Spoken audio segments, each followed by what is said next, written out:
Muy buenos días, bienvenidos al Encuentro Empresarial de O'Higgins, un espacio de conversación y análisis de temas de relevancia regional.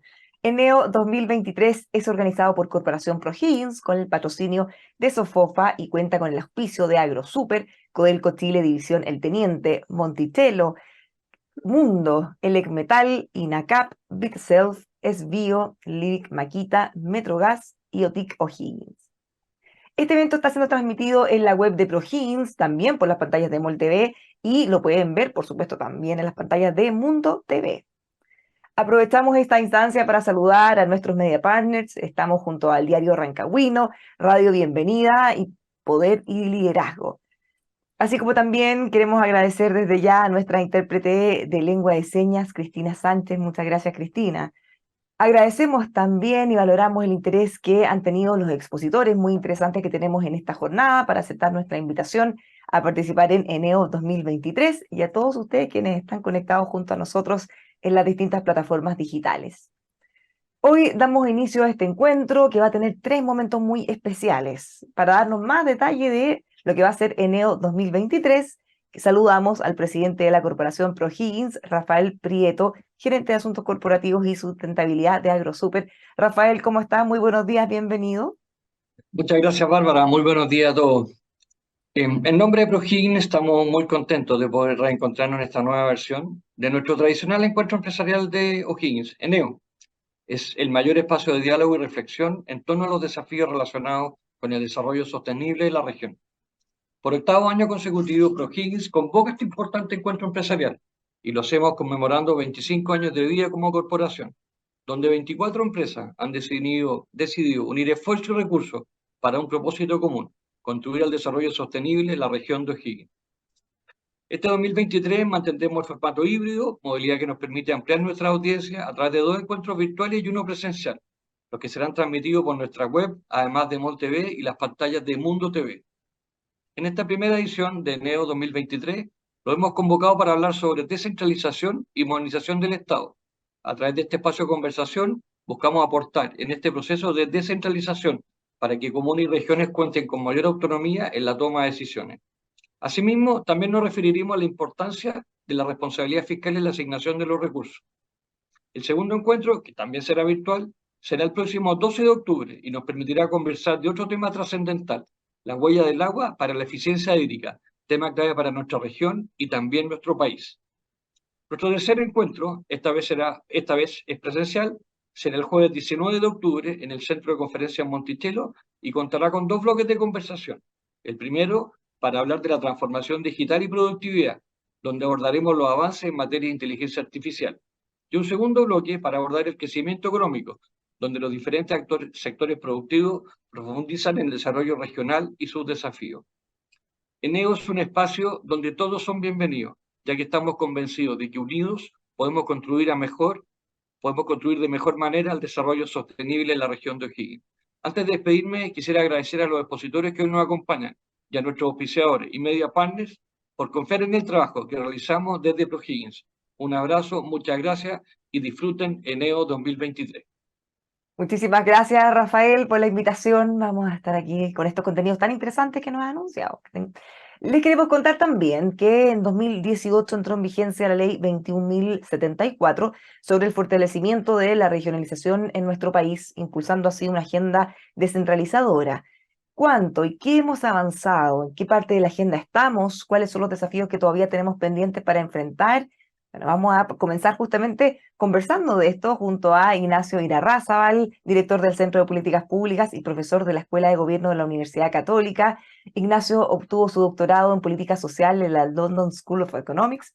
Durante más de 10 años fue socio y director de Focus, una consultora especializada en el ámbito de las políticas públicas. También se ha desempeñado como investigador del CEP. Sus áreas de investigación son política social, sociedad civil y descentralización, ámbitos en los que ha sido autor de diversas publicaciones. También ha participado en la Comisión de Minería y Desarrollo de Chile, fue presidente del Consejo Nacional de Educación, miembro de la Comisión de Expertos en Pobreza y formó parte del Consejo Asesor Presidencial para la reforma de las políticas de infancia. ¿Cómo está, Ignacio? Bienvenido, muy buenos días. Muy buenos días, Bárbara, muy buenos días, Rafael, y a todas las personas que nos siguen desde Rancagua, San Fernando, Pichilemu, Rengo, ojalá toda la región de O'Higgins. Nos quedamos con ustedes para escuchar sus interesantes Encantado, puntos. muchas gracias.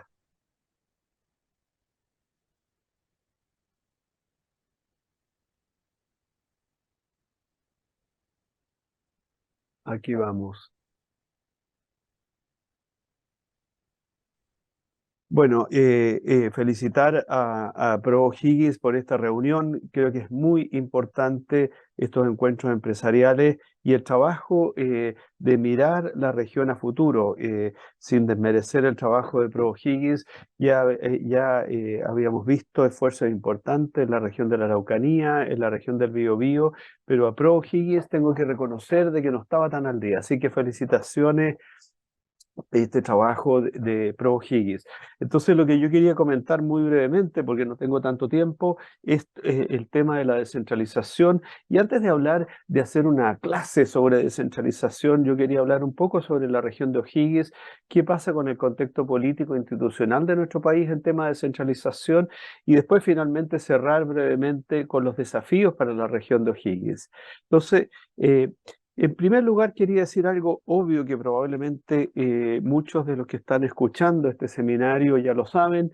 La región de O'Higgins tiene alrededor de 1 millón, un poquito más de 1 millón de habitantes. En términos de la población total del país, es un 5,1%. Es una región que no es la más grande en términos de población, pero tampoco de las más chicas, ¿ah? Después de Valparaíso, Biobío, Santiago, región metropolitana, ya la región de O'Higgins tiene un peso relativo importante. Es una región densa, dado que su tamaño geográfico es pequeño, y tiene una población importante. Ahí muestro en este gráfico la evolución de la pobreza. No sé si lo alcanzan a ver, en la línea azul está la evolución de la pobreza de la región de O'Higgins versus el país, lo que está en negro. Y se ve que la región de O'Higgins ha tenido un desempeño similar al del país, ¿ah? Si bien hoy día tiene un pelito más de pobreza que el resto del país, la región ha tenido un desempeño, llamémoslo así, por esta variable tan agregada que es la medición de la pobreza por ingreso, tiene un desempeño comparable con el desempeño del país. Y una región, a pesar de tener 1 millón de habitantes, una región que tiene una alta tasa de ruralidad. Es una región dispersa, está la gran ciudad de Rancagua, pero después no tiene otros centros urbanos aparte de San Fernando, que son tan importantes, tan significativos en términos de población. Y un par de cosas más sobre el contexto económico de la región de O'Higgins, que creo que es importante. Es interesante, en la lámina anterior se veía que O'Higgins acumula un 5% de la población. Esa misma proporción es la proporción del Producto Interno Bruto en relación al total país de la región de O'Higgins. Ojo, que ese 5% del PIB de Chile, de la región de O'Higgins, es más alto que la proporción del Maule. El Maule es cerca de un 4%, Ñuble un 1,4%. ¿Ah? Entonces, ojo, yo aquí quiero azuzar a los amigos y amigas de la región de O'Higgins. Ojo, la región de O'Higgins puede aparecer como una región pequeña, no tan relevante en el contexto del país, pero ojo, en términos de población no es tan chica, en términos de Producto Interno Bruto sí, es un 5, pero es un 5% que es más grande que el 4% del Maule, es más grande que el 1,4% de Ñuble.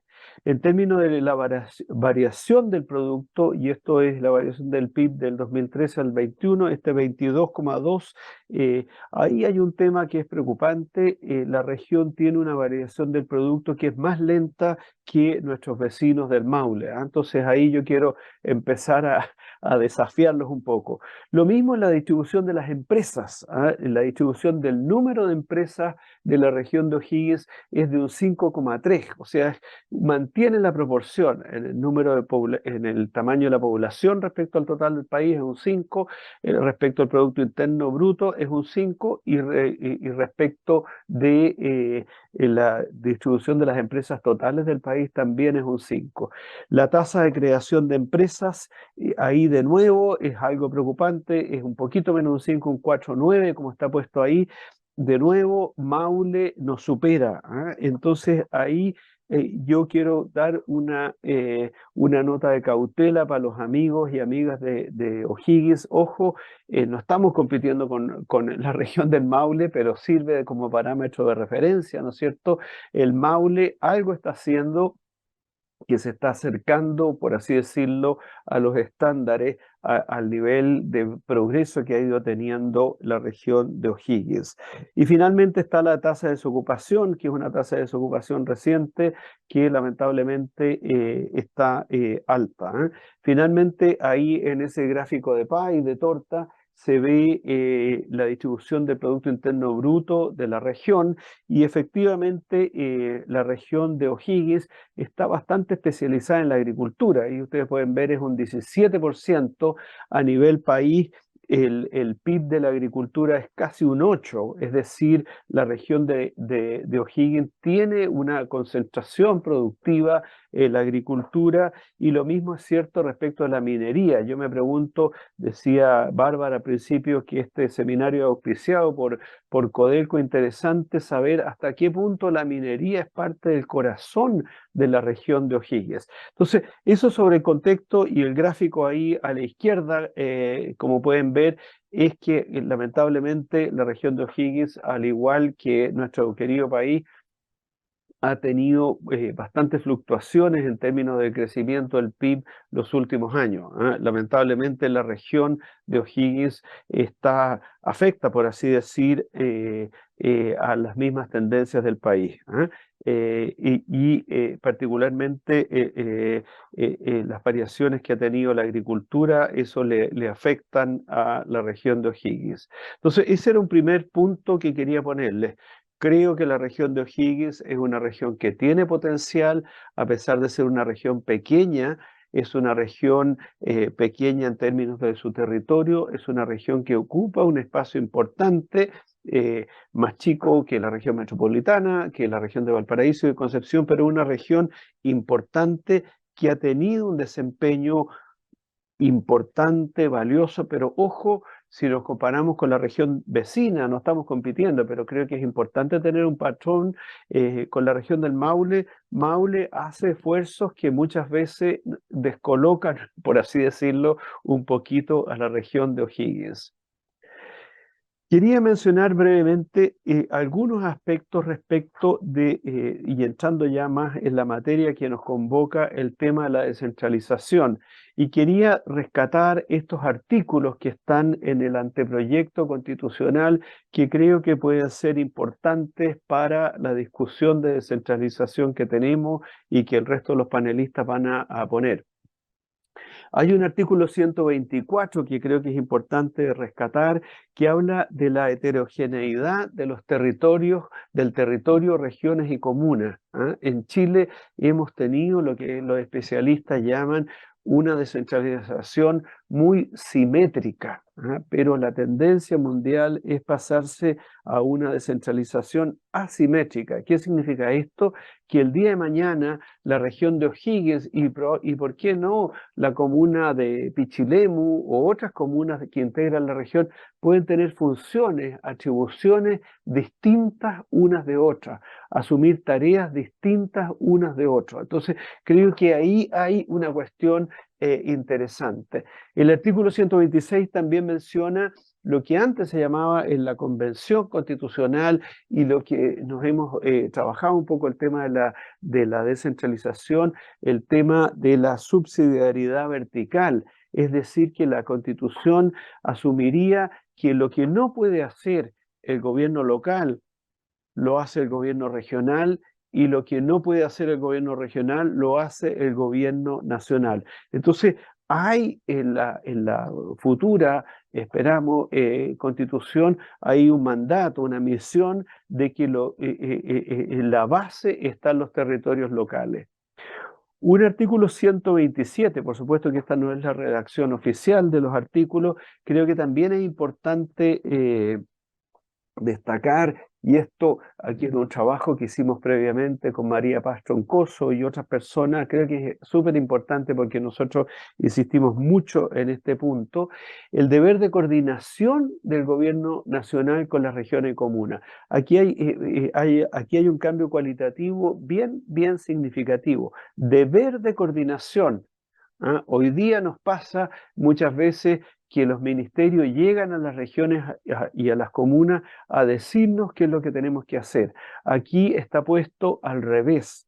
El gobierno nacional tiene un deber de coordinarse con las regiones y comunas, desde arriba hacia abajo. Yo eso lo veo como algo bien positivo. Hay un artículo 130 que esto creo que es muy importante estar muy al día en esto, que dice que el gobierno regional tiene autonomía administrativa y financiera. Tradicionalmente el gobierno nacional traspasa fondos a los gobiernos regionales, pero siempre con un amarre, con una cautela. Entonces, el hecho que constitucionalmente se establezca este concepto de autonomía administrativa y financiera creo que es muy importante. Y finalmente, este desarrollo territorial y armónico, desarrollo armónico, equitativo y solidario es muy importante para que los aportes del gobierno central propendan, ¿no es cierto?, a darle mayor equidad entre comunas y territorios. Después, como ustedes saben, y aquí disculpas por todas las siglas que puse, en este minuto se discute en el Parlamento dos proyectos de ley bien importantes, el de rentas regionales y el del royalty minero. El de rentas regionales establece la posibilidad de fijar tasas, de fijar derechos a nivel regional. Se modifican de alguna manera fuentes de ingreso, los impuestos de casino, de patentes mineras, los permisos de acuicultura y los derechos de agua, así que eso podría ser eventualmente nuevos ingresos para la región. Se modifica también, y eso es complejo porque no sabemos mucho hasta dónde va a llegar, el mecanismo, el algoritmo de asignación del Fondo Nacional de Desarrollo Regional. Aquí se habla de que se va a modificar en cierto sentido, pero no se dice cómo. Y se aunan este fondo de innovación de competencia, de competitividad regional y este otro fondo de inversión y reconversión regional para crear un fondo de productividad y desarrollo. Yo creo que eso es bien importante tenerlo presente, porque aquí va a tener un espacio, según dice el proyecto de ley, el sector privado. Va a tener un quehacer en este Fondo de Productividad y Desarrollo el sector privado. Entonces yo creo que ahí hay un espacio importante para tener presente. También se crea un fondo de equidad interregional para equiparar los niveles de vida, ¿no es cierto?, de regiones o territorios rezagados. Y finalmente, y creo que esto es bien importante, porque esto puede sonar para muchos de ustedes que están en el sector privado, puede sonar algo como burocrático y sin sentido, también es importante lo que está ahí puesto en los últimos puntos, estas modificaciones asociadas a la regulación del gasto, que haya un nuevo sistema presupuestario, que haya un fortalecimiento de lo que se llama el anteproyecto regional de inversión. Esto es súper importante, creo yo, y ojalá que funcione bien, que no quede en el proyecto de ley. O sea, ¿qué pasa con la inversión que va a haber en la región? No solo la inversión que maneja el gobierno regional, pero también la inversión que el gobierno nacional ejecuta en el territorio de la región. Muchas veces nos enteramos, ¿no es cierto? Y esto es un ejemplo solamente, que, qué sé yo, el Ministerio de Obras Públicas o el Ministerio de Salud va a construir un hospital, pero digamos, desde la región no se está totalmente enterado, y ahí hay usos alternativos de los recursos de la región. Entonces, el fortalecimiento de este ARI, Anteproyecto Regional de Inversión, creo que es un mecanismo bien importante a tener presente, y por supuesto, cuidado con todo el tema de control y rendición de cuentas. Y por otra parte, y con esto voy terminando este punto 2, creo que es muy importante este proyecto de royalty minero. Este proyecto de royalty minero, como se ve, aquí hay una estimación que ha hecho la Dirección de Presupuesto de cuál sería el dividendo, digamos, los nuevos recursos que habrían para todo el país, que son estos 450 millones de dólares. Habría este fondo regional para la productividad y el desarrollo que habíamos comentado previamente. Este fondo para la productividad y desarrollo iría directamente a la vena de los gobiernos regionales. Habría un fondo para comunas mineras, para las comunas que posean faenas de minería, y esto, por supuesto, a las comunas de la región de O'Higgins va a ser importante, y este fondo para la equidad, para promover la equidad regional. ¿Qué quiero decir con esto? Que hay un escenario, llamémoslo así, de aprobarse el anteproyecto constitucional y de aprobarse estas dos leyes. Yo creo que hay un escenario positivo para el desarrollo regional en términos de mayor flexibilidad y eventualmente mayores recursos. Yo creo que eso es bien importante. Entonces, y ahí me paso rápidamente para el último punto, que son los desafíos para la región. Y creo que los desafíos, y aquí esta es una interpretación, quizás los panelistas que me van a seguir a lo mejor no están de acuerdo con mis planteamientos. Yo creo, mirado arrogantemente desde Santiago, que el mayor desafío para la región de O'Higgins, más que solicitar nuevas competencias o traspaso de competencias, es hacer bien lo que pueden hacer. Sale bastante recursivo, hacer bien lo que pueden hacer. Y lo que pueden hacer bien es tener una buena estrategia de desarrollo regional. Leí por ahí que el gobierno regional ha hecho un acuerdo con la Universidad de O'Higgins para hacer una nueva estrategia regional, pero más que la estrategia regional, yo creo que aquí lo más importante es el plan de inversiones. ¿Qué vamos a hacer con esta plata?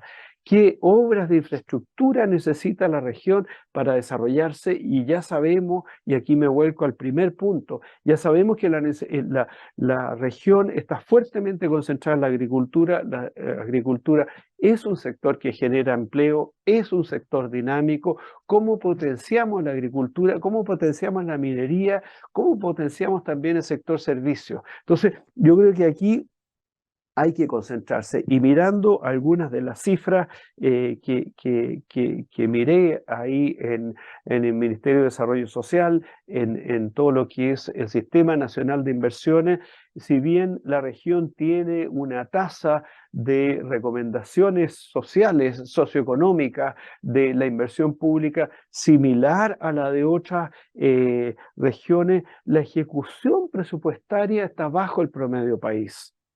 Los convenios de programación también están bajo el promedio país. El gasto de vengado, el gasto que se hace efectivamente en relación a esta palabra de la recomendación socioeconómica, está más o menos en la media del país. Entonces, yo creo, y aquí les muestro un par de cifras más. Ahí está la ejecución presupuestaria, estas son las cifras que conseguí, esta es la ejecución presupuestaria a junio del año 2023, y ahí se ve que nuestra región de O'Higgins está bajo el promedio país en términos de ejecución presupuestaria. Y aquí viene otro grafiquito que habla de la inversión pública total, es decir, aquí no es solo la inversión pública que hace el gobierno regional, sino que la inversión sectorial que recae en la región y la inversión municipal. Aquí vemos que la inversión pública en la región cada 5 años, 2012, 17 y 22, va para abajo. Entonces, yo diría que más que un gran esfuerzo por pedir nuevas competencias, por pedir nuevos traspasos. Mi mensaje, y aquí creo que es el mensaje que le traspaso al público que está escuchando aquí, el mundo empresarial, líderes de opinión, yo creo que lo más importante es tener esta estrategia, saber cuál es el plan de inversiones y exigir que la inversión pública que promueve el desarrollo, ojo, la inversión pública es la que genera el desarrollo. Necesitamos caminos, necesitamos telecomunicaciones. Todo eso va a generar desarrollo productivo en la región. Por supuesto, el turismo. La región de O'Higgins tiene un potencial turístico gigante. Está al lado de un espacio de mucha población, que es la región metropolitana. Entonces, creo que más que pedir más competencias, más traspaso, que ha sido más bien el discurso clásico, no sé cuál es el discurso desde la gobernación regional de O'Higgins, pero el mayor discurso que estamos viendo ahora de los gobernadores y gobernadoras regionales, quiero más competencia, pero cuando uno mira por la ejecución presupuestaria, sabe que más necesitamos mejor ejecución presupuestaria y proyectos y una cartera de proyectos de calidad. Eso es lo que quería comentar, Bárbara. Ahí hay un par de referencias por si es que quieren seguir esta discusión. Muchas gracias. Muchas gracias, Ignacio, por acompañarnos con esta excelente presentación. Tenemos varias dudas que nos gustaría profundizar, lo haremos en algunos minutos. Así que y les quiero presentar también a quienes se van a sumar a un panel de conversación que vamos a tener en algunos instantes y desde ya dejarlos invitados a que nos manden sus preguntas. Pueden enviar sus preguntas justamente a correo eneo@pro-o'higgins.cl. Ya, vamos a estar viendo todas las preguntas que ustedes nos envíen, a ver si las podemos incorporar en la conversación. Les quiero presentar a nuestros próximos invitados en el mismo orden en que los salude. Ellos van a tener 10 minutos también para hacer una exposición y posteriormente vamos a profundizar en todos los contenidos que ya nos mencionaba Ignacio, los que vayan saliendo también de aquí en adelante. Todo esto, por supuesto, en el marco de la descentralización y modernización del Estado. Le quiero dar ya la bienvenida a Trinidad Inostroza, presidenta del Consejo Asesor Permanente para la Modernización del Estado. Trinidad, ¿cómo está? Bienvenida. Muchas gracias, Bárbara, por la invitación. Muy buenos días. Estamos también junto a Arturo Orellana, profesor asociado del Instituto de Estudios Urbanos y Territoriales de la Universidad Católica. ¿Cómo está, Arturo? Hola, muy buenos días a todos y a todas. Muchas gracias por acompañarnos y también Muchas estamos junto a María gracias. Paz Troncoso, directora de Desarrollo de Facultad de la Economía y Gobierno de la Universidad de San Sebastián. María Paz, ¿cómo está? Buenos días a todos. Muchas gracias a los tres por sumarse a nuestra conversación. Desde ya estamos listos entonces para iniciar. Los dejo con nuestra primera panelista invitada, Trinidad Inostroza, presidenta del Consejo Asesor Permanente para la Modernización del Estado. Ella es experta en contratación pública, ha sido también directora de Telecompras, también se desempeñó como presidenta de la Red Interamericana de Compras Gubernamentales. Bienvenida. Muchas gracias, Bárbara. Muy buenos días. Un saludo a todas y todos en este día. Y también un saludo cordial a los panelistas con quienes me ha correspondido encontrarme en distintos momentos y etapas de la vida también. Así que un cordial saludo para todos. Bueno.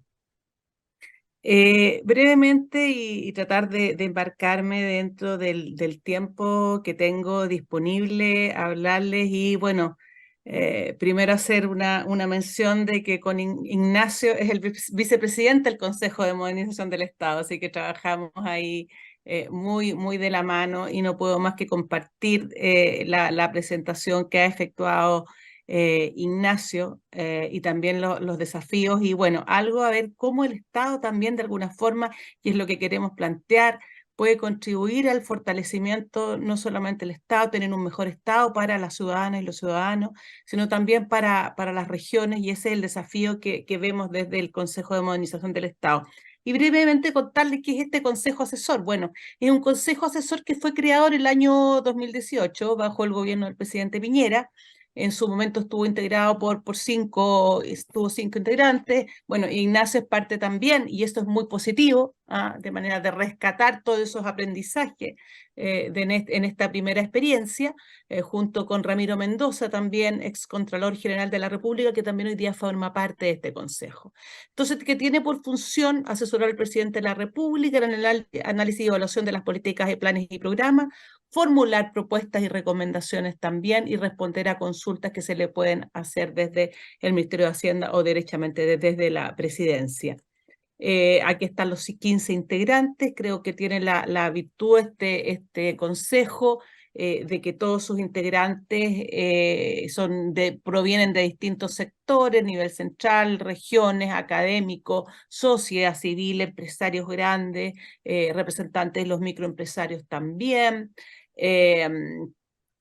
Como ya dije, regiones, tenemos por ejemplo María Paz Jaraquemada también, que ustedes conocen, que presidió la Comisión de Conflicto de Interés, a representantes de la zona de gobernadores, de regiones también, aparece Claudio Rego, pero fue reemplazado por el gobernador de la 12ª región.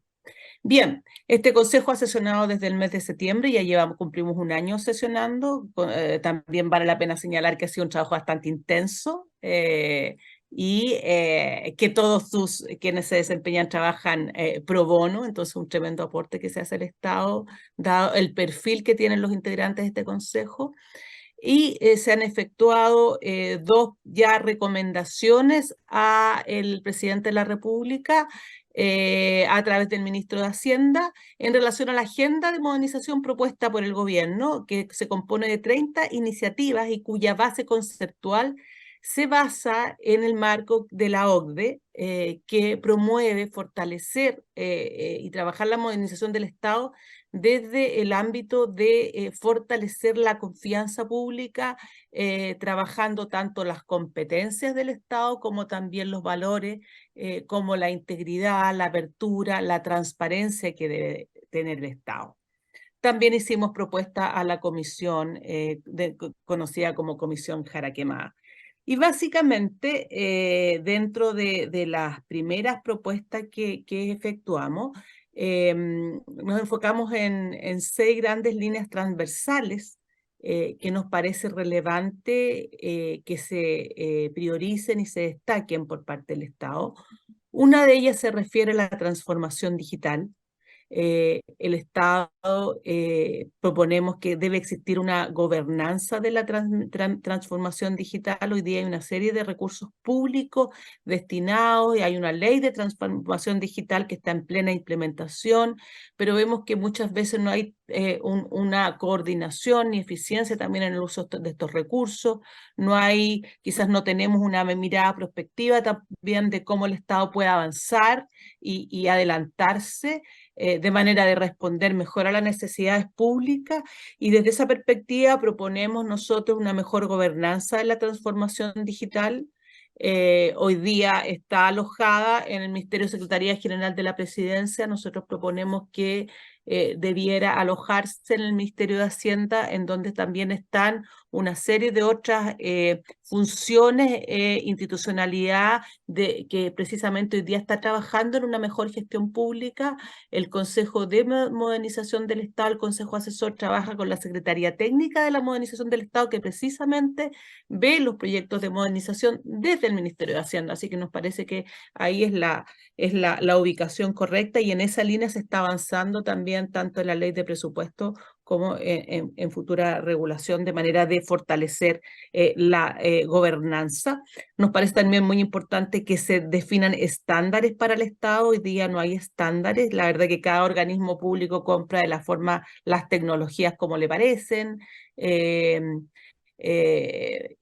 No hay coordinación, y lo peor también es que muchas veces estos sistemas no interoperan unos con otros. De esa perspectiva nos parece muy relevante la interoperabilidad, que se puedan conectar, con esto facilitar también todos los trámites y hacer realidad lo que plantea la Ley de Transformación Digital, en cuanto a que no se puede pedir a los ciudadanos y ciudadanas de este país ningún antecedente que el Estado ya se encuentre en disposición. ¿Cuántos de nosotros mismos sufrimos estos excesos de trámite y que nos solicitan, o la excesiva permisología también?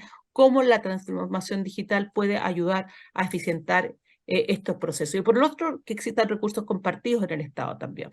Tenemos buenas prácticas, tenemos buenas soluciones y no necesariamente esto se conversa entre instituciones. Hay un principio que nosotros siempre conversamos también en el Consejo de Modernización, que si bien está establecido en nuestra Constitución, en nuestra ley orgánica también de administración del Estado, que el principio de coordinación lamentablemente no se ejecuta por parte del organismo público y vemos una serie de descoordinaciones y esto hay que trabajarlo.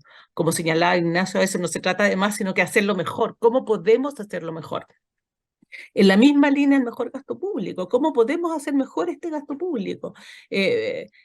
Bueno, hay una serie de informes en cuanto a la mala evaluación que existe en programas públicos. Hay aproximadamente 700 programas públicos que no están bien evaluados. Sin embargo, no se hace mucha gestión en relación con este tema y por eso es tan importante. Y bueno, en el pacto fiscal también se propone y creo que aplaudimos esa iniciativa de que ha sido largamente planteada al tener una agencia de calidad en las políticas públicas, independientemente de la función que realiza DIPRES hoy día.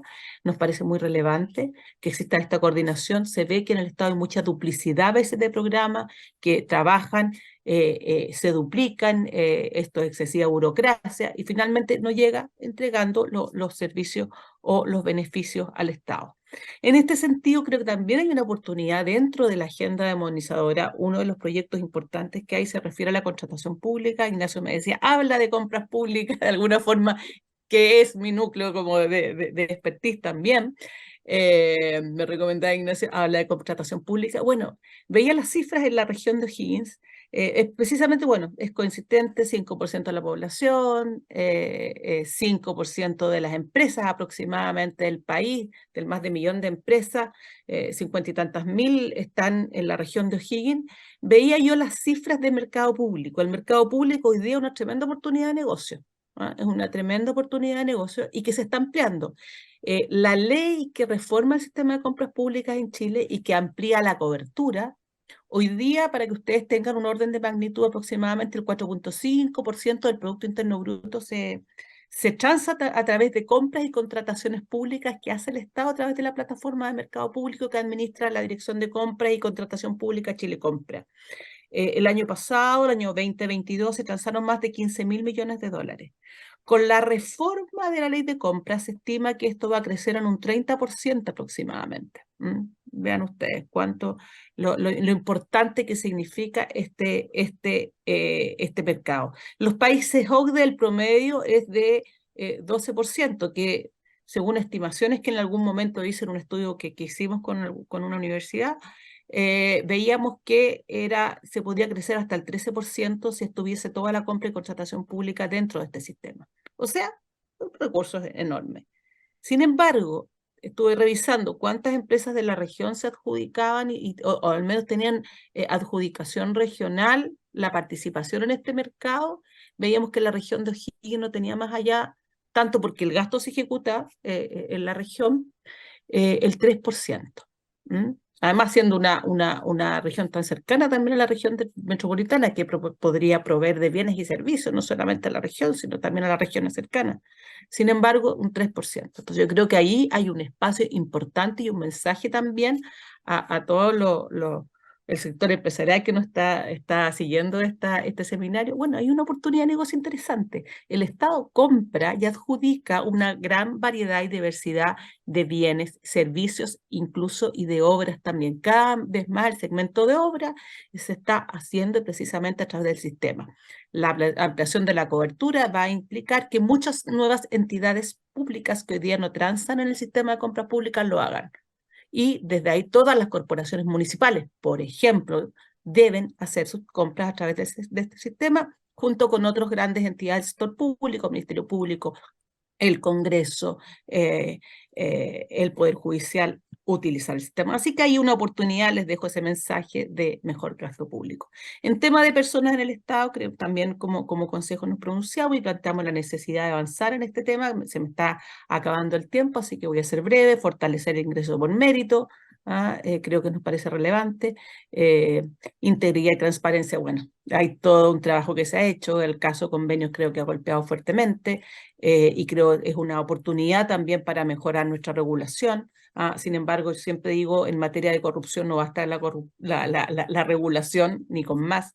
No el tener buena regulación nos asegura que vamos a eliminar las conductas, digamos, irregulares. En ese sentido, creo que el fortalecer la ética, la educación, la promoción, generar ambientes y culturas organizacionales, tanto en las empresas, en el Estado, que promuevan la integridad, creo que nos parece muy relevante en esa línea. Yo solamente brevemente dejo los titulares: iniciativa y servicio ciudadano y experiencia de usuario. Nos parece muy relevante también mejorar y tener una mejor satisfacción, disminución de los trámites, mejorar la productividad en el Estado.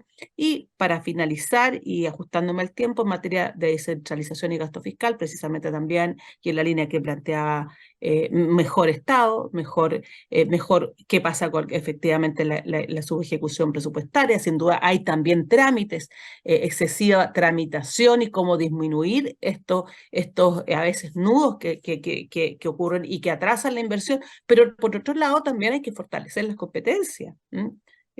Cómo mejoramos estos rendimientos y esta escasa, muchas veces, ejecución presupuestaria. Existiendo los recursos, lamentablemente no se gastan, o se gastan al final del año y se gastan mal para tener esta mayor ejecución. Y por eso planteamos la modernización de los procesos de inversión pública y el traspaso de competencia, pero también con transparencia, con control. Hoy día el que existan 11 gobiernos que están regional implicados en temas o están siendo investigados a raíz del caso convenio es una señal claramente entre luz amarilla y naranja, y que efectivamente se están proponiendo, y se propuso en la comisión Jaraquemada, que también integró Ignacio, una serie de medidas que van en la línea precisamente de la transparencia, rendición de cuentas y mejores controles. Bien, con eso creo que me he ajustado en el tiempo. Bueno, atenta a las preguntas. Muchas gracias. Muchas gracias, Trinidad. Hartos puntos relevantes también para abordar en nuestra conversación. Muchísimas gracias nuevamente, y ahora queremos invitar a nuestro próximo panelista, Arturo Orellana, profesor asociado del Instituto de Estudios Urbanos Territoriales de la Pontificia Universidad Católica. Arturo es docente, investigador y consultor senior en materias de gobernanza y planificación urbana y territorial, políticas públicas, desarrollo de instrumentos de medición de calidad de vida urbana y rural, así como también de infraestructura territorial. Bienvenido, nos quedamos con usted, Arturo. Bien. Bueno, muchísimas gracias por la invitación a este encuentro empresarial de O'Higgins. Me sumo a las felicitaciones de que esté permanentemente este esfuerzo, digamos, desde el sector privado de apuntar a integrarse un poco en lo que tiene que ver con las temáticas propias que tienen que ver con el desarrollo de la región a distintas escalas, y el rol que evidentemente le cabe en ese propósito, más allá de lo que el Estado pueda y deba hacer. Yo quiero primero decir que a mí me pidieron que me hiciera cargo de, entre comillas, de estos temas que tienen que ver, quizás desde la propia experiencia. Yo tuve la tremenda oportunidad de ser uno de los que de alguna manera elaboró o ayudó a elaborar lo que es la Política Nacional de Ordenamiento Territorial, un esfuerzo que se hizo el año 2017 y que finalmente se aprobó y se promulgó en octubre del 2019. Es importante señalar esto porque quizás fue un esfuerzo importante de tratar de ordenar una multiplicidad de instrumentos de carácter sectorial, territorial, que de alguna manera requerían una especie como de instrumento madre a aquellos que lo acogiera y pudiera resolver un sinnúmero de problemáticas que estaban asociadas justamente a esta mala convivencia entre algunos instrumentos y algunos dispositivos normativos, y que han ido, con el cual se construyó. Piensen ustedes que este país nunca ha tenido una política, nunca tuvo una política nacional de ordenamiento territorial, y por lo tanto tenemos instrumentos que van desde los instrumentos propiamente tal de la Ley General de Urbanismo y Construcción, hasta cuestiones que tienen incidencia territorial como las concesiones mineras, agrícolas, acuícolas, los temas de áreas de desarrollo indígena, entre otros.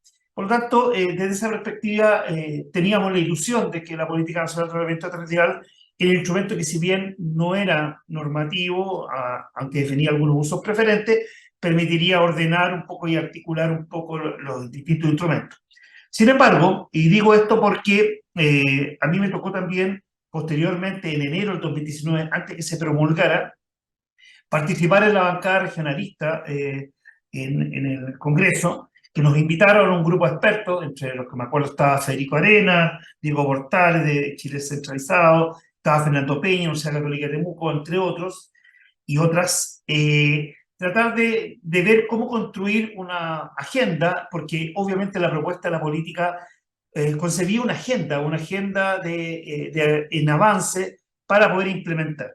Y quiero recordar eso porque a mí me parece importante tomar en consideración que, evidentemente, porque había una posibilidad enorme que se daba con este proceso de centralización, con el nombramiento de los gobernadores regionales y las posibilidades de elegirlos a partir del 2021. Esta elección, digamos, evidentemente ayudaba y permitía por fin instalar, digamos, a nivel regional una figura política que fuera elegida y no designada por el presidente o presidente de la República, y por lo tanto, de alguna manera, construir una agenda regional a partir de un programa de gobierno, etc. Desde esa perspectiva, y pongo esta lámina porque fueron los elementos que juzgamos en ese momento esta comisión que podían ser altamente relevantes, como se llama, en la agenda para poder implementar. La idea era promulgar la PENOT, se promulgó ese año 2019, estoy hablando de esto del 2019, aprobar la metodología, había una propuesta metodológica dentro del diseño de la política que quedó, no se ha implementado, un reglamento que todavía está en discusión, obviamente iniciar una propuesta en materia de gobernanza, seguimiento, en términos de la PENOT, en términos con ciertos horizontes temporales, entendiendo que había que ir ajustando una serie de normas, leyes, para poder implementarlas. La adecuación de los textos de la Política Nacional de Desarrollo Urbano y la Política Nacional de Desarrollo Rural, que después se promulgó, hay que decirlo. Y pongo en rojo porque eso prácticamente no se ha avanzado mucho o todavía está en discusión, y por lo tanto tenemos un retraso en eso. Se promulgó la Política Nacional y Desarrollo Rural, pero sabemos que es básicamente un instrumento de carácter indicativo que carece de un instrumento propio, digamos, de planificación.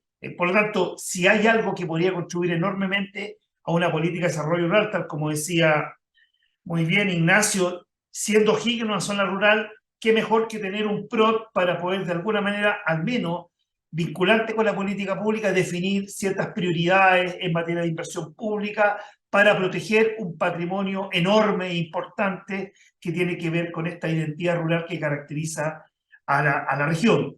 La creación de consejos consultivos, digamos, en ese momento se planteaba a nivel regional, cosa que tampoco se avanzó, y obviamente fortalecer las capacidades de funcionarios y del sistema de información territorial para contribuir, digamos, a este propósito. Obviamente hoy día no hay ningún PROT aprobado porque no tenemos un reglamento y ya llevamos 4 años de esto. Por lo tanto, desde ese punto de vista, yo creo que los desafíos siguen estando pendientes. Se requiere un PROT, no solamente tener un PROT, sino que de alguna manera resolver algunas cuestiones que lamentablemente quedaron en la formación de la política, como por ejemplo la región de O'Higgins, perdón, la región de metropolitana o la región de Coquimbo no pueden hacer un PROT, porque la ley establece que los PROT solamente definen digamos, cuestiones territoriales fuera del ámbito de dominio de los instrumentos de planificación urbanística. Por lo tanto, si el PRMS cubre toda la región metropolitana, no tenemos PROT. Y lo cual es un poquito absurdo, porque obviamente el PROT es un instrumento indicativo, no es pero sí tiene importancia para poder entender desde el punto de vista del desarrollo territorial urbano, no solamente la perspectiva urbana propia de los instrumentos de planificación de la Ley General de Urbanismo y Construcción, sino temas relacionados con temas de aire, temas de agua. Bueno, en el caso no tenemos el tema maritorio. Se quitó la posibilidad que, por ejemplo, que la zonificación de uso borde costero fuera integrada dentro de los PROT, quedó afuera. Fueron cuestiones que en un momento se discutió cuando se hizo la política que lamentablemente no se resolvieron. Hoy día yo entiendo que hay una voluntad de la Comicivil de generar algunos ajustes al reglamento o al reglamento que se quiera aprobar, justamente para no dejar desprovisto a algunas regiones de la posibilidad de hacer un PROT. ¿Y por qué el PROT para mí es tan importante? Porque el PROT quizás es el único instrumento que tiene un sello propio de la descentralización regional. Es decir, si hay una posibilidad de generar, a propósito de lo mismo que decía Ignacio, de vincular la acción de la política pública para mejorar la gobernanza multinivel, sobre todo sectorial, en un país donde entre el 10 y el 12% de la inversión regional, de la inversión que se hace en las regiones, la deciden, digamos, los gobiernos regionales, evidentemente es un avance importante poder generar al menos un instrumento que tiene vinculación con la política pública. Por lo tanto, hoy día, esa carencia que tienen los gobiernos regionales, sumado al hecho que por mucho que apostemos, yo he tenido la oportunidad de participar en el desarrollo de la Estrategia Regional de Desarrollo de los Lagos, también en la Estrategia Regional de Desarrollo de la Metropolitana, estoy en ese propósito hoy día trabajando con un equipo de la Católica, y la verdad es que la Estrategia Regional de Desarrollo es un instrumento netamente indicativo, no es un instrumento vinculante. Evidentemente se supone, y debiera suponer, que debiera amarrar las voluntades o la acción o la articulación del Estado a distintas escalas sobre el propósito, pero sabemos que eso es en teoría, porque en la práctica muchas veces las orientaciones que define la Estrategia Regional de Desarrollo están muy lejos de ser, digamos, articulada o consistente con lo que finalmente se hace. Por lo tanto, me parece que hay un desafío importante y por lo tanto hay una serie de materias en descentralización y desarrollo territorial.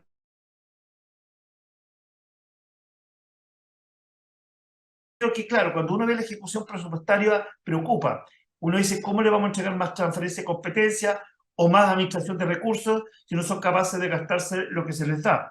Sí, pero yo también lo leería de otra manera. Es decir, ¿qué capacidades tienen desde el punto de vista profesional, equipamientos, interés de buenos, y no digo que no hayan en la región, de más profesionales que estén interesados, digamos, de aportar significativamente en la construcción de estados regionales, digamos, potentes, si es que de alguna manera sabemos con la precariedad que trabajan? A mí me ha tocado, y además con esta, a propósito de lo que decía Trinidad sobre el tema de, tenemos prácticamente, no sé qué porcentaje, ustedes lo saben mejor, pero un porcentaje enorme de profesionales que trabajan con contratos honorarios y por lo tanto cambian los gobiernos, cambian los equipos. A mí me ha tocado hacer consultorías por muchos años, y también a Ignacio, y que van cambiando los equipos y no necesariamente esos cambios son buenos, no hay estabilidad. Entonces, desde ese punto de vista, ¿cómo sostener equipos profesionales, técnicos, capacitados para poder gobernar o generar, digamos, en las regiones esta capacidad que se señala? Y probablemente eso tiene que ver mucho justamente también porque no podemos, ese traspaso de competencia y esas posibilidades de mayor gestión de recursos probablemente también va de la mano por hacer una apuesta decidida a fortalecer las capacidades profesionales y técnicas de los territorios. Por último, a propósito de la región, si me preguntan cuáles son los desafíos de la región, yo tuve la oportunidad de hacer un estudio sobre el área metropolitana, el proceso de metropolización en torno al eje Machalí y Rancagua, y decir que ahí hay una propuesta, y la metropolización es un hecho, es decir, no es que va a ocurrir, ya ocurrió. El tema es cómo, pero ahí conviven, por ejemplo, 3 instrumentos de planificación intercomunal. Es decir, cómo resolvemos, y hay una agenda, un plan de acción que se estableció de cómo, de alguna manera, prepararse para que tengamos una, de acuerdo a la ley 21.074, un área metropolitana reconocida y con traspaso de competencias justamente en planificación medio ambiente y en temas de transporte para poder resolver. Por otro lado, otro desafío es que ustedes son parte de una macrozona, lo decía Ignacio, la proximidad es una oportunidad, pero también una complejidad para la región de O'Higgins de estar tan cerca del área metropolitana de Santiago. Hay estudios que demuestran que las tasas de crecimiento demográfico están muy por debajo de las tasas de crecimiento de urbanización. hay una pérdida de capital y patrimonio rural importante en la región que está ocurriendo, y de alguna manera sobre eso hay un desafío. ¿Cuál es el rol que le cabe a la región y al área metropolitana en torno al eje Rancagua-Machalí en el entorno de la macrozona central, en considerando Valparaíso y considerando también la región metropolitana?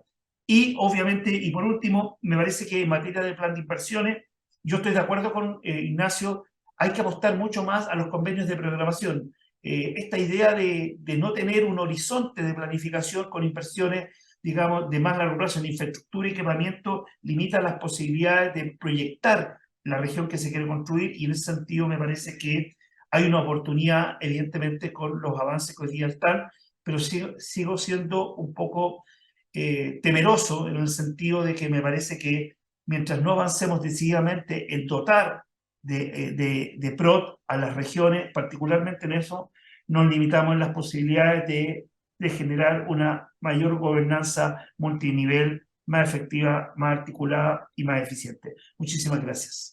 Muchísimas gracias, Arturo. Súper interesante este tema también, porque bueno, son materias recurrentes que cuesta ver por qué a veces se atrasan tanto. Lo vamos a estar conversando también. Les quiero recordar que nos pueden mandar sus preguntas al correo eneo@pro-o'higgins.cl. Y para cerrar la ronda de intervenciones, invitamos a María Paz Troncoso, directora de Desarrollo de la Facultad de Economía y Gobierno de la Universidad San Sebastián, para que nos contextualice justamente sobre la eficiencia fiscal para la descentralización. Ha ejercido su profesión en el sector público y privado, desempeñándose como directora de la Secretaría Comunal de Planificación de la Municipalidad de Santiago y también como directora del mismo organismo en las municipalidades de La Florida, Lo Barnechea y La Reina. Además, trabajó en la Subdere, institución en la que en 2020 asumió su titularidad. Bienvenida. Nos quedamos con usted. Muy buenos días, muchísimas gracias. Les voy a pedir si me pueden ayudar con la proyección, porque he tenido un par de incidentes matutinos. Bueno, en primer lugar quiero agradecer la invitación a este encuentro, agradecer particularmente a la Corporación de Desarrollo Regional de O'Higgins para avanzar en materia de descentralización de cara a los procesos de modernización del Estado. Saludar muy especialmente a mis compañeros de panel, Ignacio, Trinidad, Arturo, y por cierto a toda la audiencia que hoy día nos acompaña. Si les parece, ya entramos de lleno y es muy importante, lo primero, comenzar a discutir respecto de qué vamos a entender como descentralización. Cuando hablamos de centralización siempre resulta bueno o conveniente establecer, aunque sea a modo muy general, qué entendemos por descentralización y por lo tanto qué podemos esperar de este tipo de proceso. Dicho eso, lo primero es sostener que la descentralización debe ser entendida como un medio y no como un fin en sí mismo. Un medio que debiera conducirnos hacia mejores condiciones de desarrollo, aunque sabemos que la sola declaración de esto no se satisface por sí misma. Esto porque cuando hablamos de descentralización no estamos hablando de gobiernos regionales o municipios en abstracto, desconectados del resto de la administración del Estado, sino muy por el contrario, cuando hablamos de descentralización debemos entender que se trata de una conversación más amplia que requiere integrar en esta discusión al conjunto de instituciones que forman parte del sistema de la administración del Estado, teniendo claridad que este engranaje supone un conjunto de relaciones e interacciones que se entrelazan para satisfacer las necesidades públicas. Por eso cuando hablamos de descentralización debemos intentar respondernos necesariamente para qué y por qué existen los estados. Seguramente todos concordamos más o menos que el Estado es en la concepción actual es la forma jurídica que adoptan los pueblos, las naciones, para mejor organizar todas aquellas materias o asuntos que como sociedad hemos concordado resultan adecuados y útiles para asegurar un mejor convivir. Entonces, los estados debiesen estar al servicio de las personas, facilitando el progreso del conjunto de la sociedad, para lo cual entonces deben establecerse estructuras, distribución de poderes que permitan avanzar en esta finalidad de la forma más adecuada y eficiente a la realidad histórica y cultural de cualquier sociedad. Dicho eso, La descentralización, entonces, en tanto un proceso gradual y continuo aplicado a la realidad de los gobiernos regionales y de las municipalidades, porque descentralización también tiene que ver con municipalidades, debería entenderse como el traspaso de poderes que otorgan a estos gobiernos subnacionales una mayor capacidad de decisión, produciendo soluciones más pertinentes a la realidad particular de ese territorio, lo que al final del día debiera traducirse también en una mejor provisión de servicios y por tanto en un impulso al progreso de esas comunidades. Ahora bien, ¿qué pasó? Seguimos, nos detenemos, ya lo decían mis antecesores, han transcurrido un poco más de 5 años de la dictación de la Ley de Fortalecimiento de la Regionalización del país y menos de 3 desde que los cargos de gobernador regional fueron provistos por elección popular. Y pareciera ser que este impulso inicial que marcó un hito en el proceso de descentralización, para muchos o para muchos que plantearon ciertas inquietudes, han resultado ciertas. Tanto así que incluso han llegado a plantear algunos que los sucesos de corrupción más conocidos como el caso Convenios podría poner en riesgo el proceso. Personalmente, y sin ánimo de pecar de ingenua, resulta indiscutible que lo ocurrido... Gracias. Ciertamente les decía que estos casos, es un hecho, han generado de alguna forma un efecto y han alertado y activado todas las alarmas. No obstante eso, creo que de un tiempo a esta parte nuestro país ha alcanzado un cierto nivel de convicción, y si quieres nos vamos a la tercera o cuarta laminita, diría yo, eh, que de alguna forma se ha convertido en una convicción y que nos habla de que efectivamente la descentralización hoy día es un imperativo de desarrollo.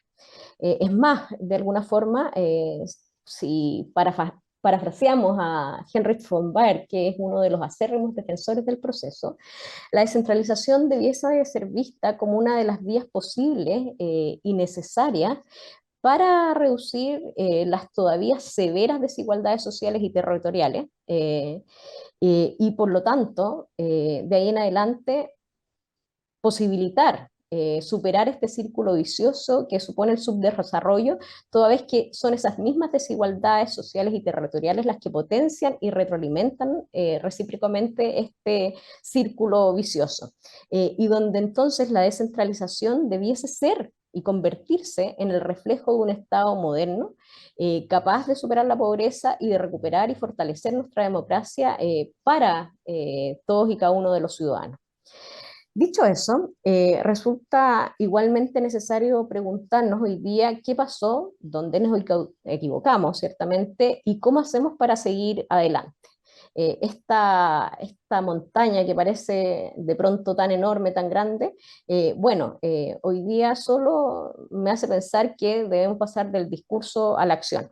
Mucho se ha hablado del debilitamiento de los controles, y yo ciertamente concuerdo al respecto. No solo fallaron los controles al interior de los gobiernos regionales, representados probablemente por las unidades de control, que dicho sea de paso, no han sido provistas en la totalidad de ellos, o el debilitamiento de las facultades de fiscalización de los propios gobiernos regionales, sino también una serie de controles externos y medidas de aseguramiento representados por la dictación de cierta jurisprudencia que ha sido perniciosa, la ausencia, porque de alguna forma uno observa la ausencia de una mirada omnicomprensiva del proceso, por ejemplo, de parte del CAI, que es el Consejo de Auditoría Interna del Gobierno, e incluso del propio Ejecutivo, y voy a decir también del Parlamento, que ha visto en la figura del gobernador una autoridad a la que no se le puede o debe contradecir, de alguna forma mal comprendiendo, en mi opinión, el real sentido de avanzar en descentralización. Dicho de otra forma, hay que entender que la descentralización, la disciplina fiscal, el control de los recursos no son materias incompatibles entre sí. Aquí el fondo de la discusión no debe estar en si la autoridad es más, me refiero a las autoridades electas, gozan más o menos legitimidad. Todas las autoridades electas, incluidas aquellas nominadas por una autoridad electa, le hace ministros, delegados presidenciales, son legítimas. Aquí el fondo de la discusión está en que, tratándose de fondos públicos, las exigencias y estándares, y lo decía muy bien Trinidad, son igualmente aplicables, no importa el nivel o autoridad de que se trate. Dicho de otra forma, las reglas de responsabilidad, control, transparencia en el uso de los recursos públicos debieran ser sin grandes diferencias igualmente aplicables al nivel nacional, regional o comunal. Entonces, si queremos resguardar el proceso que tantos han declarado defender, debemos ser capaces de fortalecer las medidas de control, de reinteresar a una sociedad civil que se percibe absolutamente desafectada respecto de estos procesos, haciéndoles ver entonces la importancia de reforzar las capacidades técnicas y comprender que de una vez por todas, que el actuar del Estado, del conjunto de los órganos de la administración del Estado, debe ser articulada y colaborativa. Ahora bien, la pregunta es cómo lo hacemos. Por lo pronto asumiendo con altura de miras y visión crítica, y ahí la importancia de la evaluación, dónde han estado precisamente nuestros aciertos y nuestros errores. De alguna forma, ¿cómo hacemos para delimitar las responsabilidades en el quehacer de cada una de las autoridades y niveles? Porque uno de los riesgos evidentes es el diluir de la responsabilidad en la provisión de los bienes y servicios públicos, haciendo entonces de los controles medidas efectivas de resguardo de los fondos públicos para inmediatamente, tras una evaluación que debiese entenderse continua y permanente en el tiempo, identificar aquellos espacios de mejora para modernizar o perfeccionar la gestión de los distintos niveles bajo principios o bajo todos estos principios que de alguna forma hemos declarado anteriormente. Nuestro país destaca por su creatividad y capacidad para reponerse en tiempos adversos y esta es una oportunidad para demostrarlo y vencer la bulia y desgano con que desde un tiempo a esta parte hemos venido actuando.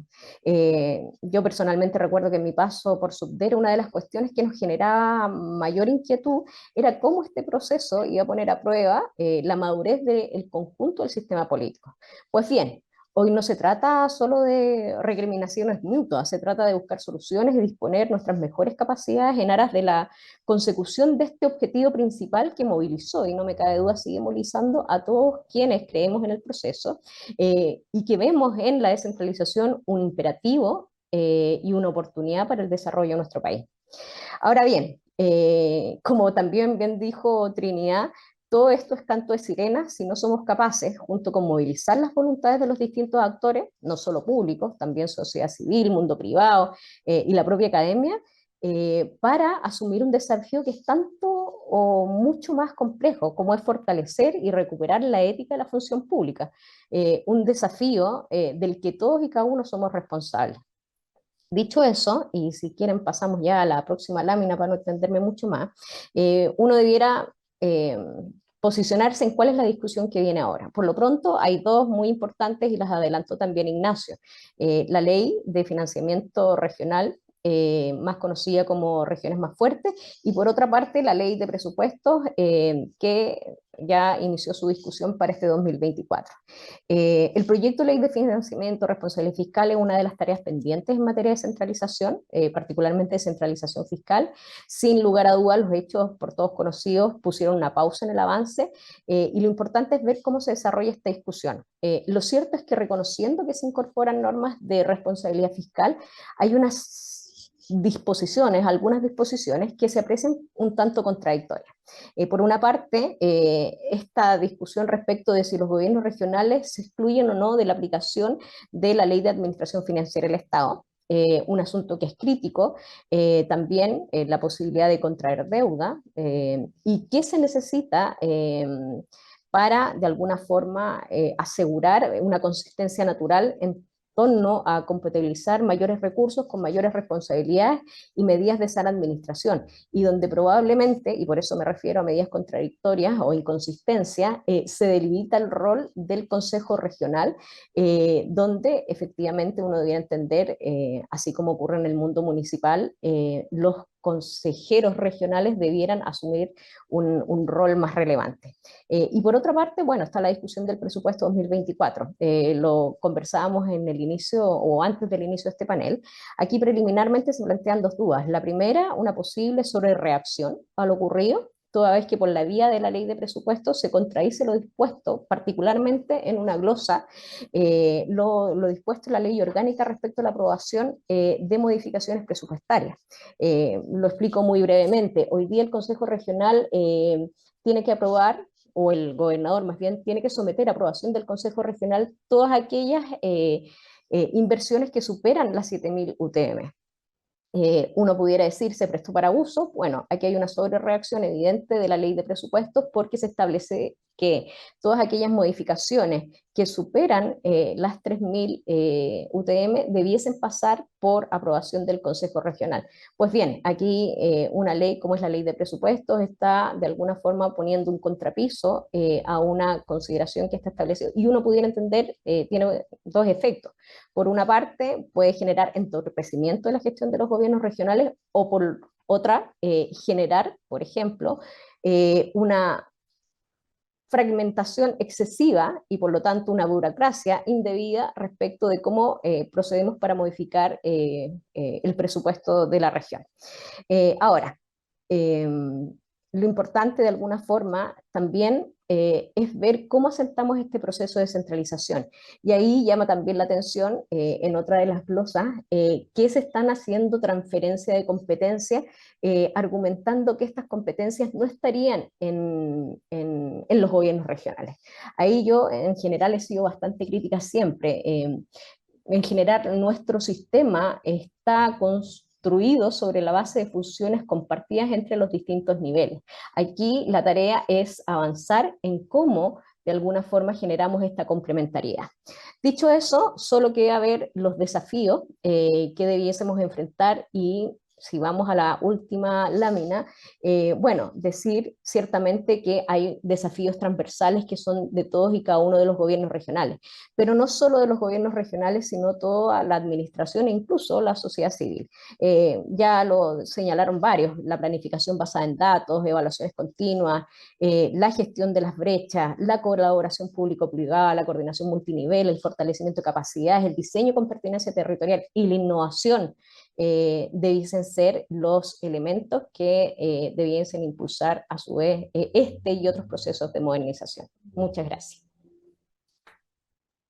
Muchas gracias, María Paz, por esta presentación. Vamos a hacer algunas preguntas, conversemos un rato respecto a estos temas que son tan relevantes. Estos temas los venimos discutiendo y ahí permíteme discrepar, Ignacio, solo brevemente, porque yo he tenido la posibilidad de estar en muchos de estos encuentros en Eneo y la descentralización ha sido un tema que hemos abordado muy recurrentemente, se han estado haciendo distintas iniciativas. El punto es que, y de hecho es lo que me gustaría preguntarle, pese a que tenemos clarísimo que es muy relevante, tenemos clarísimo que tenemos que avanzar en estas materias, han habido algunos intentos, ¿por qué cuesta tanto? Y ahora con el caso convenio, pareciera que no solo no avanzamos, sino que además retrocedemos respecto a cuál va a ser nuestro punto, entre comillas, de partida, pese a que tenemos gobernadores regionales, tenemos demasiados desafíos todavía.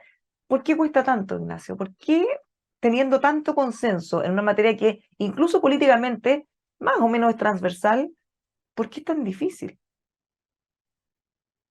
Es difícil tu pregunta y yo rescato ahí un poquito lo que dice María Paz. Yo creo que nuestro país tiene una tradición centralista. Ahí yo siempre apelo a un sociólogo chileno que ha vivido toda su vida fuera de Chile, pero él tiene un libro que se llama La tradición centralista de América Latina y de alguna manera, como fuimos conquistados, parte del desarrollo del Estado fue tomar posesión del territorio. Entonces, hay una tradición centralista que está ahí y creo que todos los movimientos de descentralización han sido más bien por oferta que por demanda. Salvo, yo te diría, algunos movimientos puntuales, como fue el caso de Luis Fuentes en Aysén, quizás la rebelión que hubo en Piñera 1 de Magallanes respecto al tema del gas. Pero las regiones, creo, yo siendo santiaguino, no se han empoderado. Entonces, ahí está mucho el punto de María Paz. O sea, cómo las regiones realmente están siguiendo los procesos de centralización y no punceteando al gobierno central o que el gobierno central sea tan generoso de traspasar competencias. ¿Te fijas? Entonces, yo creo que hay un tema cultural. No es muy buena la respuesta que te estoy dando, ¿no? Tengo conciencia de eso. pero hay un tema cultural. Y por eso es que yo traté de dar vuelta un poquito el mensaje. Aquí creo que la región de O'Higgins, y un poco también lo de Arturo, lo de Trinidad, la región de O'Higgins, los empresarios, empresarias, líderes de opinión, tienen que empujar el desarrollo regional y no esperar que Santiago les resuelva. ¿Ah? No es muy precisa mi respuesta, pero por ahí va. Bueno, Trinidad, profundicemos también un poco más en algunas de las cosas que mencionabas. La transformación digital, ahí tenemos harto pendiente, pero la tecnología está. Uno ve en el desarrollo de privados que se ha avanzado muchísimo, incorporación de inteligencia artificial, e incorporación de distintos mecanismos que no solo hacen que todo sea más eficiente, más rápido, mucho mejor. ¿Por qué en el sistema público a veces cuesta tanto? Esto por un lado, hablemos también quizás del sistema de compras públicas, cómo se ha ido perfeccionando, pero la transformación digital, ¿por qué tan lento? Bueno, quizás las causas son múltiples. ¿Ah? Esto de que yo planteaba que hay un tema también de quizás en el Estado de trabajar en silos, no, la colaboración, la coordinación no es algo que sea natural al interior del Estado. Entonces, eso es lo que nosotros estamos planteando precisamente del Consejo de Modernización del Estado, la necesidad que exista alguna gobernanza sin hablar de institucionalidad, que ya esa es otra cosa, pero que exista una mejor gobernanza de todo lo que, o sea, recursos muchas veces nos faltan, el tema es que no se utilizan de la mejor forma. Hay muchos proyectos que no fracasan. Hace poco veíamos, creo que en el mismo Ministerio Público había un tremendo proyecto tecnológico que se desechó y que tuvo varios miles de millones de pesos que se utilizaron. Entonces, ¿qué pasa con eso?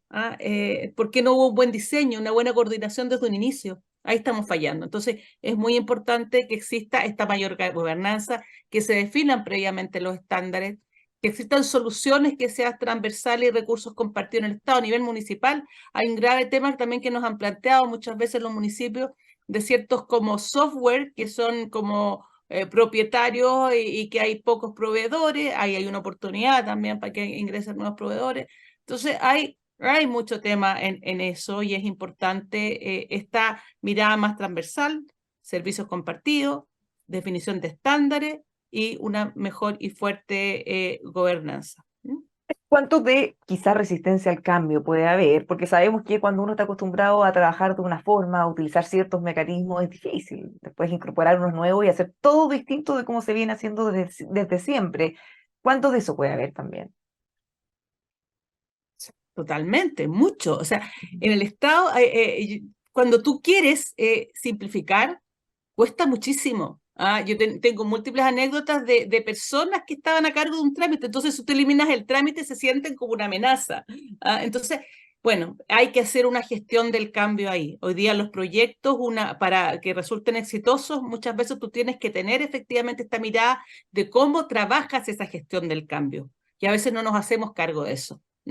Y claro, la cultura de la burocracia que a veces se tiende como a reproducir, incluso como te digo, eliminando trámite, no basta con que tú lo decretes y tengas una buena regulación, sino que tienes que trabajarlo. Me ha tocado ver la experiencia en otros países también, conocer de alguna forma, revisar en Perú, estuve haciendo el levantamiento de cómo precisamente el tema de contratación pública y riesgo de corrupción, y bueno, había un tema ahí. Tenían las competencias, pero tenían otros problemas ahí que no se había trabajado suficientemente. Entonces el proyecto debe ser más integral cuando tú lo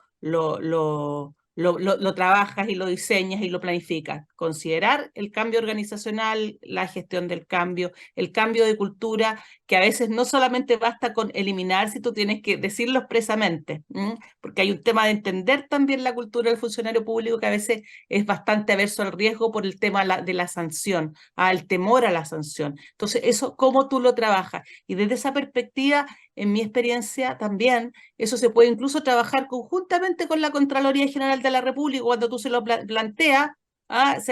Recuerdo que hacíamos hasta capacitaciones conjuntas para poder gestionar ese cambio dentro del sector, de los organismos públicos. Entonces es algo que hay que avanzar. Arturo amargamente se quejaba de la lentitud y que pese a que se avanzó con el paso inicial en el caso de los programas de desarrollo urbano, bueno, pareciera que nos quedamos hasta ahí. ¿falta conciencia o falta entender realmente cuáles son los beneficios que podría traer de avanzar en esta materia? O quizás algunos ven que en realidad no es tan necesario o que el tiempo es infinito y esto se puede seguir dilatando.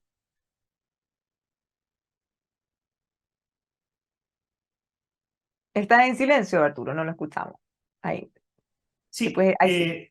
lo decía un poco Ignacio, la verdad es que nosotros, a mí me ha tocado trabajar mucho tiempo en muchos ámbitos de, sobre todo el tema de planificación, no tanto en los ámbitos que trabaja Trinidad, digamos, pero lo que en materia de planificación yo diría que hay una resistencia natural que no es una resistencia solamente, digamos, dada por, eh, por los profesionales, los técnicos, los que trabajamos este tema, sino que hay una resistencia cultural, y eso es verdad. A veces uno lo que observa es que incluso a veces la expresión del centralismo también es regional, digamos, es decir, también tiene una bajada regional. De hecho, uno va a las capitales provinciales y se quejan de que todo se concentra en la capital regional. De hecho, Ñuble, entre otras, y Valdivia, y lo que pasó con Arica, es resultado también de ese proceso, de esta idea de que la única manera parece que el Estado logra, digamos, conciliar el interés, digamos, territorial en la medida de que yo me transforme en una región. Entonces, uno dice, bueno, transformemos todo en región. Y podríamos volver a las 25 regiones, porque este país tuvo 25 provincias antes de la reforma de la CONARA, y vamos a volver a 25, pero la pregunta es, ¿requerimos regiones tan pequeñas como decía Ignacio? Sí, de repente a lo mejor, incluso me acuerdo de una propuesta, ¿no te acuerdas, Ignacio, de Ricardo Lago, de hablaba de las macroregiones? ¿Por qué no volvemos a la idea de las macroregiones? Es decir, ¿para qué vamos a tener regiones tan pequeñas? Entonces yo diría que el tema, hay un tema que tiene que ver más bien con la incapacidad, y ahí yo concuerdo un poco también con María Paz, de que se entienda que la descentralización no es un fin en sí mismo, ¿ya? Y tampoco se requiere descentralizarlo todo, ¿ya? Lo que yo digo es que a mí me parece que en la medida de que no logramos, particularmente en el ámbito que a mí me importa, que es los instrumentos de planificación, dotar a las regiones de ciertos instrumentos que les permitan construir a partir de una gobernanza público-privada y con todos los actores del territorio, digamos, una mirada de región, una cierta perspectiva para articular, digamos, la acción público-privada. Yo creo que están navegando, digamos, sin un puerto. ¿A qué puerto van a llegar? Es decir, si yo le pregunto hoy día a la región de O'Higgins hacia dónde va en 30 años más, no sería capaz de decírmelo, pero ninguna región lo puede decir, ninguna. Y tampoco si se lo pregunto al Estado central, tampoco, porque el Estado como funciona hoy día, funciona bajo una idea de país, no funciona por una idea subnacional, no funciona sobre esa lógica. Hoy día estamos discutiendo las posibilidades de hidrógeno verde, pero estamos pensando desde el punto de vista de país. Lo que pasa es que encontramos que hay territorios que son más aptos a esas posibilidades, pero la pregunta es cómo bajamos esas ideas de desarrollo nacional con una perspectiva territorial y cómo construimos gobernanzas efectivas en el territorio para que haya, como decíamos, una mayor articulación. Yo creo que ese es el desafío. Creo que el PROT, sinceramente, es una posibilidad. Y claro, uno ve con tristeza que llevamos 4 años todavía discutiendo el reglamento. Y por lo tanto yo creo que ahí hay una tremenda oportunidad para ordenar también una serie de conflictos socioambientales o socioterritoriales que hoy día existen. María Paz, me gustaría volver sobre la pregunta inicial respecto a nuestro punto de partida, porque tal como usted decía, no es o sea, debería ser un medio, no un fin, pero ahora con todo el caso convenios hay una desconfianza adicional respecto a que si se le entregan más atribuciones, bueno, lo van a hacer bien o no, quizás se ha avanzado poco si uno hace un balance respecto a con las atribuciones que ya tienen, como decía Ignacio, qué tan eficientes han podido ser, quizá el caso convenios al contrario, pone en turbia eso en cómo estamos y cómo retomamos la confianza para poder seguir con el proceso hacia donde al menos pensamos que teníamos que ir. No es fácil la respuesta. Bien lo decía Ignacio, hay un componente cultural muy relevante. Yo creo que hay una tendencia natural de resistencia al cambio de cualquier ser humano, y esto se denota aún más en el mundo público, pero también, de alguna forma, yo creo que esto ha sido impactado por una cierta liviandad respecto de cómo entendemos los procesos de descentralización. Esta es una aseveración muy dura. Yo siempre digo, todo el mundo, y sobre todo el último tiempo, se sumaba al carro de la descentralización sin comprender la densidad que supone avanzar en estos procesos. La descentralización tiene distintas dimensiones, política, fiscal y administrativa. Nosotros hemos avanzado en descentralización administrativa fundamental, me atrevo a decir más bien política, pero no hemos sido más que a nivel de declaración, de modificaciones legales, avanzar en descentralización administrativa. Y por lo tanto, todos los procesos que tienen que ver con repensar la forma en que se están entregando los bienes y servicios es lo que ha fallado. Particularmente esa es mi mirada. No hemos sido capaces de entender que el Estado se ha ido complejizando y lejos de incorporar lo que conversábamos hace un rato, las tecnologías, la innovación en los procesos, lo que hemos hecho es atomizar y seguir impactando o de alguna forma profundizando los procesos de trabajo en una perspectiva más bien atomizada, fragmentada, en silos. Y por lo tanto ahí creo yo, si mantenemos esa mirada, va a ser bastante complejo. Desafíos, lo decía Arturo, son bastante transversales en todos y cada uno de los gobiernos regionales. Lo que no hemos sido capaces de ponernos de acuerdo es qué entendemos por descentralización, cuál es el alcance y la gradualidad que le vamos a dar y cómo vamos a ir estructurando estas visiones compartidas respecto al territorio. Y cómo, de alguna forma, nuevamente, de esta mirada o discurso pasamos a una acción real. Yo les decía al principio, la acción del Estado es colaborativa, complementaria entre sí, no es competitiva. Y en algún minuto se planteó que la figura de los gobernadores regionales era superior, por ejemplo, a la figura de un delegado presidencial. Aun cuando yo puedo entender la inquietud y en qué se basan ese tipo de aseveraciones, hay que entender que son funciones distintas y que por lo tanto lo que tenemos que ser capaces de ver es dónde están los intersticios y las capacidades de unos y de otros para mejor proveer estos bienes y servicios. Ignacio, usted lo decía sin ánimo de hacer comparaciones, pero tratemos de mirarlo desde el vaso medio lleno. La región del Maule tiene alguna ventaja respecto a la de O'Higgins. ¿Dónde ve usted una ventana de oportunidad? ¿Qué están haciendo ellos que eventualmente podría mostrar un camino, una luz por donde ir también encaminando la región? A ver, yo no he estudiado mucho la región del Maule, sí me metí a las cifras de la región de O'Higgins, entonces no sé qué es lo que ha hecho mejor la región del Maule, pero sí creo que, y tomando lo que decía María Paz, sí creo que es muy, muy importante el que los ciudadanos de O'Higgins, los empresarios, empresarias, líderes de opinión, tomen la iniciativa. Y eso, y aquí peco totalmente ignorante y mis disculpas a los amigos y amigas de la región de O'Higgins. A lo mejor la región del Maule se ha empoderado más de eso. Yo creo que aquí hay autoridades, para bien o para mal, ahí están, y a través de esas autoridades tenemos que empujar el desarrollo de la región, ¿te fijas? Entonces, yo creo que ahí no es que Maule lo haya hecho mejor que O'Higgins, pero creo que, y por eso que yo celebraba, quizá me expliqué mal al principio, Bárbara, yo celebro estas reuniones regionales del mundo empresarial con la sociedad civil, las celebro. No he estado en todos los eneos previos, pero creo que eso es muy, muy importante. Entonces, yo creo que ahí hay un espacio y O'Higgins no es que tenga poca plata en términos de recursos para la inversión. Entonces, ahí hay un potencial tremendo para el desarrollo de la región. Y para terminar, también con el toque de optimismo, Trinidad y Arturo, ¿cómo ven ustedes el rol que deberían y podrían, o eventualmente, ojalá tuvieran también los privados para poder seguir ayudando a esto? Porque nos hemos centrado mucho en lo público, que por supuesto es muy importante, pero los privados tienen algo que decir también, Trinidad y Arturo. Sí, yo creo que... tal?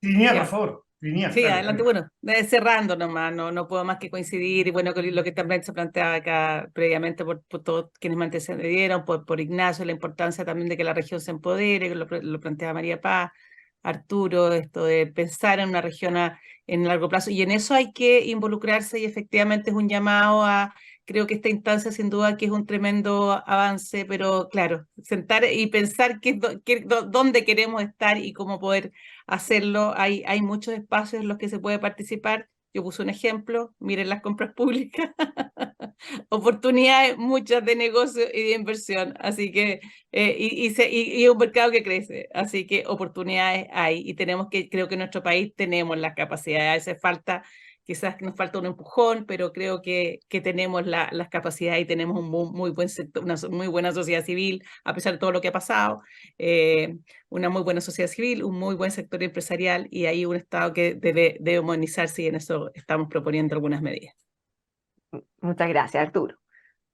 No, yo creo que la región de O'Higgins es una región que es bien particular porque conjuga una base económica productiva muy diversa, desde la minería, la agricultura, el sector exportador vitivinícola, el turismo, tiene un potencial turístico importante que se está desarrollando en la costa, asociado a deportes, digamos, náuticos, y por lo tanto, y es de un tamaño relativamente reducido, digamos.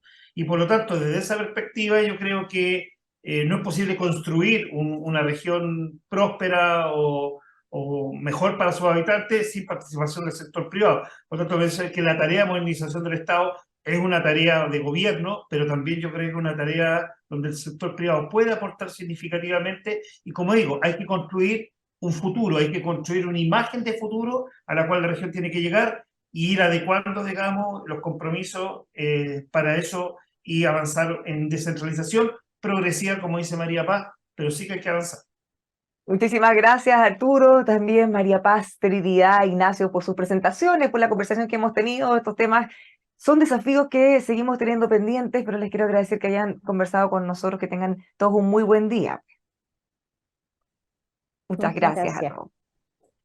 Bueno, ya sí hemos llegado al final de este primer encuentro de NEO 2023. Les queremos agradecer una vez más a nuestros invitados y muy especialmente a ustedes quienes han estado compartiendo con nosotros en esta jornada a través de la pantalla. Corporación ProHiggins les quiere dejar invitados desde ya para el próximo jueves 12 de octubre a las 9 de la mañana para conversar en esa oportunidad sobre la huella del agua para la eficiencia hídrica en un nuevo NEO virtual. También quiero aprovechar de dejar los invitados e informarles que ya están abiertas las inscripciones para que pueda ser parte de nuestro NEO presencial que se va a realizar en el Centro de Conferencias Monticello el jueves 19 de octubre a partir de las 8:30. Inscribirse es muy fácil, solo tienen que ingresar a la página web de ProHiggins en www.prohiggins.cl. NEO, les recuerdo, es posible gracias al patrocinio de Sofofa y al auspicio de Codelco Chile División El Teniente, AgroSuper, Monticello, Mundo, Elecmetal, INACAP, BitSelf, SBio, Livic, Maquita, Metrogas y OTIC O'Higgins, a quienes les agradecemos muchísimo por depositar su confianza en nosotros. Muchas gracias a todos nuevamente por habernos acompañado, invitados a nuestras próximas actividades y que tengan, por supuesto, un muy buen día. Este jueves 12 de octubre tenemos una nueva cita virtual en NEO 2023. Corporación ProHiggins te invita a conectarte a las 9 horas en el Encuentro Empresarial de O'Higgins. Nos encontramos por la web de ProHiggins, por Emol TV o por las pantallas de Mundo TV. Conéctate y súmate a una interesante conversación sobre la huella del agua para la eficiencia hídrica, con la charla central de Claudia Galleguillos, líder estrategias hídricas en Fundación Chile, y un panel integrado por Diego Rivera, ingeniero civil, profesor titular en la Facultad de Ingeniería de la Universidad del Desarrollo, Isbeni Díaz, jefe de aseguramiento y gestión de calidad en Olivos Riego, y Andrea Ramos, vicepresidenta de adaptación climática para Quilimo, con la moderación de Patricia Marchetti. Agenda el jueves 12 de octubre a las 9 horas para un nuevo NEO virtual. Conéctate por la web de ProHiggins, Emol TV o por las pantallas de Mundo TV. NEO 2023. Organiza Corporación ProHiggins con el patrocinio de Sofofa.